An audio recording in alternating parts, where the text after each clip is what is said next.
Here we are at the NFC, and we've got Jeremy Hassel, one of the co-founders of City Cave. Amazing brand in the wellness space. So I'll know a little bit about the brand, but tell us a bit more about, how you're going, how you started. We'll go right back, how you started, and what's the plans at the moment. Tim and I started the business itself in 2016, and that we were just a float centre at that time, and we sort of diversified into other areas because we wanted to help more people.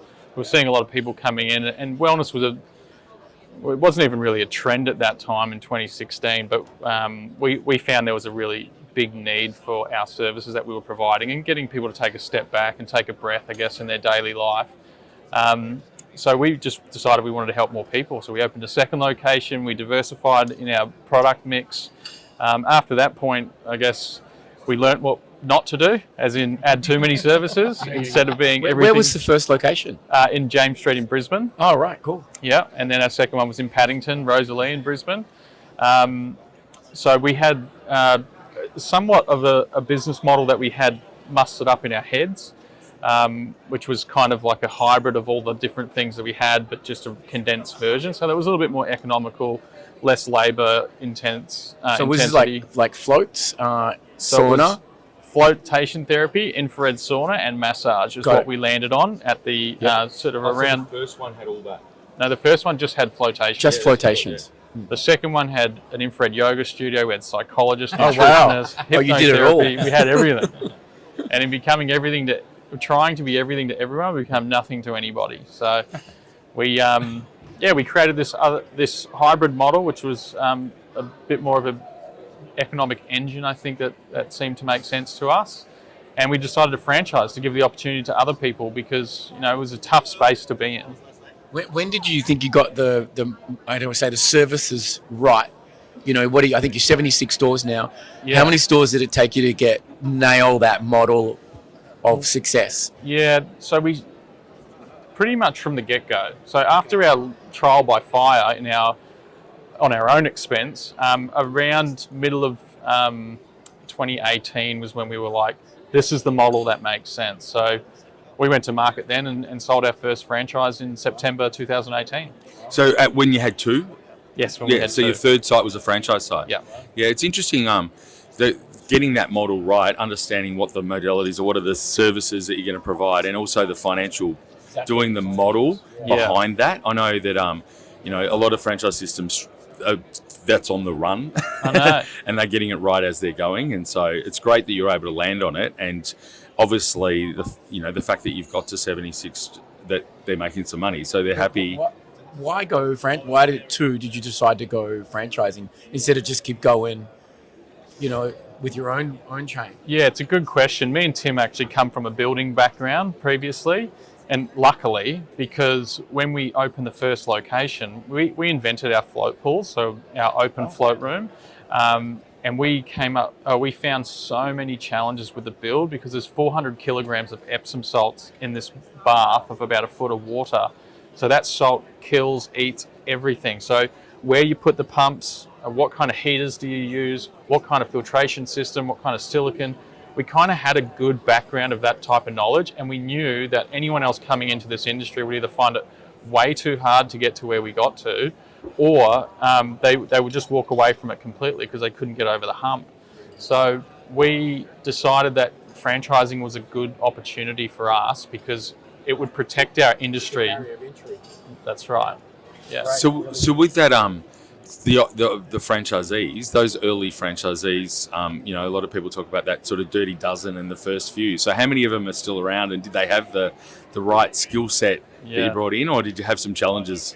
It was funny. John O'Brien used to call it the dirty dozen. Our dirty dozen was not a dirty dozen at all. And they were all fantastic, and they're the entrepreneurs that helped us build the brand.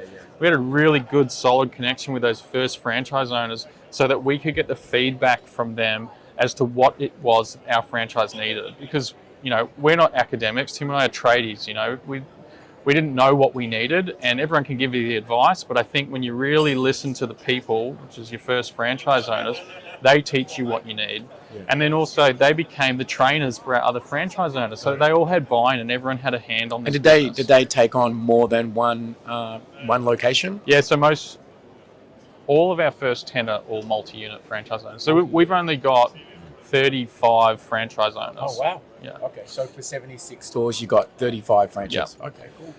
And so we're going to the growth strategies. Obviously, you've grown exceptional. Like that's amazing growth in a short period of time to get to those numbers. And we spent a bit of time in the US together. And so you've lived over there. You know, how did you come about going to Florida? Why Fort Lauderdale? Just like the beach, or Yeah. Well, actually, there was a few really key reasons. First one, Suzanne Greco, the ex-CEO of Subway Global and the sister to the founder, we met her in the US in 2019, and she became like a friend, family, mentor for us. And she had a holiday home in Fort Lauderdale, so we were like, okay, that's one tick. I actually had a friend of mine who lived in Brisbane, who knew City Cave, that was living there at the time.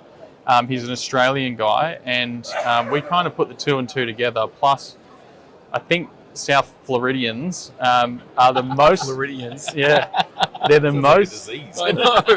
It is. Probably, exactly. And it's spreading. Yeah.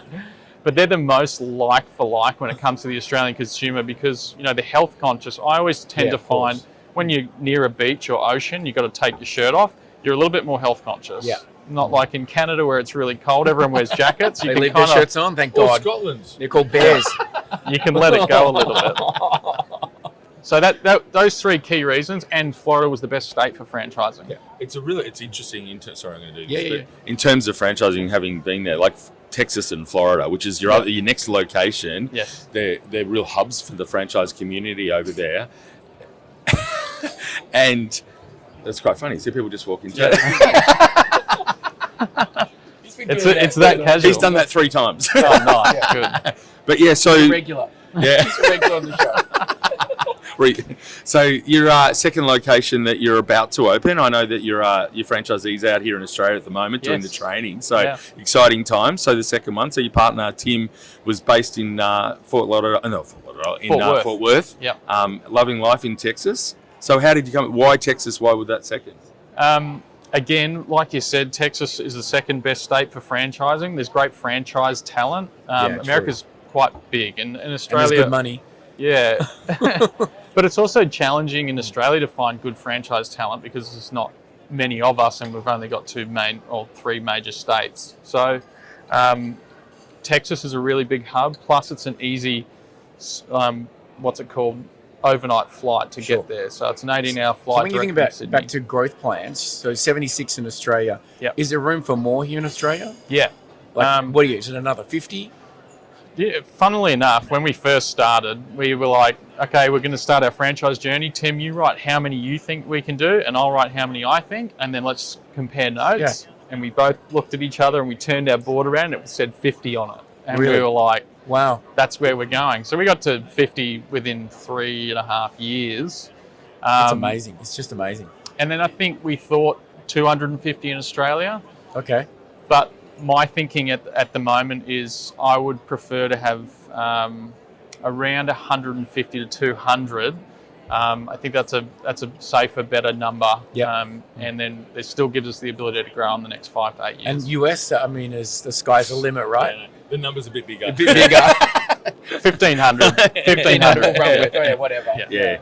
That's what we're going And for. what about so I know talking about some challenges that you've had, and I know one of the challenges was getting the US side open. So we'll talk about challenges generally, but there's, the US is such a big market. There's so many things, but I know the site, like finding the site, getting the approvals, because it's a different thing, and are people understanding it? So is that have you had the similar challenges in Australia ever, or is it just the challenge? Talk us through the US story with that though. I mean, the whole Australian process was a challenge because we had no idea. We're not academics, like I said. We hadn't grown a franchise business before, so we're just kind of learning that whole thing. But the US is another level again. There's so many layers of, labour of people that need to touch the process all the way through, which is not common. We're normally a one-man band in Australia. It's like a certifier will do the process from A to Z. Whereas over there, you've got to have 17 different consultants sign off, have their own plans, and then submit at different times to the different cities and states. It's just, it's out of control with the amount of layers. So it takes longer, it costs way more, and they're two things that probably we got wrong when we went in there first. So would you do state by state as you sort out the rules and the processes? Yeah. Sort out that one, move to the next state. That's right. So what are they, 50? How many states are in the US? Come on. 50. Yeah, 50. 50? Yeah. So Texas and Florida first. Between those two states, there's about 70 million people. So that's enough. It's a good market. You probably don't even need to stretch your bandwidth too much. But the thing is franchising law is different in every single state, and you need to be registered in every single state. So it's just not worth the effort to try and just dilute yourself too quickly. It's interesting that whole the cluster approach. Like we talk to brands in Australia, when we help set up brands, and they're like, "Oh, I'm going to put one in Melbourne, one in Brisbane, one in Perth," and it's like, why are you doing that? And the US is worse. When the people do that and have the strategy of just scattergun into the US, you've really got to get a bit of a cluster, build the brand around an area and stuff like that. And it sounds counterintuitive, but that's how we grew so fast in Australia. We spent all of our efforts in southeast Queensland, and then we slowly moved into the New South Wales, and we've only slowly moved into Melbourne. So we've only got 5 in Melbourne. The rest are in basically the eastern seaboard. I know my site was a City Cave. I was talking to Tim about that. So that they were saying, "Oh, City Cave, you're going to take it. You got to take it." It was probably just the real estate agent just trying to get me to bloody lease. They do that to us too, man. Yeah, they're going in there. Yeah. So what, just in terms of the market, you spent a lot of time in the US. You went to conferences in the US. Are there trends that you think in the US of the whether in wellness or outside wellness that you think will be follow and come into Australia? Yes, absolutely. Too early to tell what those things are just yet. I think the two countries need to work in isolation. There'll be some cross-contamination between two out of necessity, but I think 18 months in the US of really trying to understand the business by itself as a US citizen, as in the business as a US citizen, will then start to take some of the learnings and bring them back here. Merge as a global. You're assuming that they're ahead of us in wellness. Arguably, Australia is ahead of them. No. I don't think it's. I think it's just different. Not in wellness, in franchising, and in franchising, business, their operational experience is much greater than ours. I think one of the things that you've done, we partner with Business US is Oracle, and we partner with AC Inc. and that you're using AC Inc. As an on-the-ground support, because obviously providing support to franchisees is critical. Yeah. And when they're all in the same state, it's fine. But when they're on the other side of the world, so that was an that decision-making process to partner with AC Inc. How did you get involved with them? Well, we need to work out what we can do today with what is the long-term view of what we're trying to do, and how can we plug the resource to fill the gap. The reality is that we couldn't hire an operations person for 1 or 2 locations, and we can't be the facilitator of those efforts either, which we used to be able to do in Australia. So I think typically, in any business, you use contractors until you can afford to have it in-house, and we just adopted that strategy.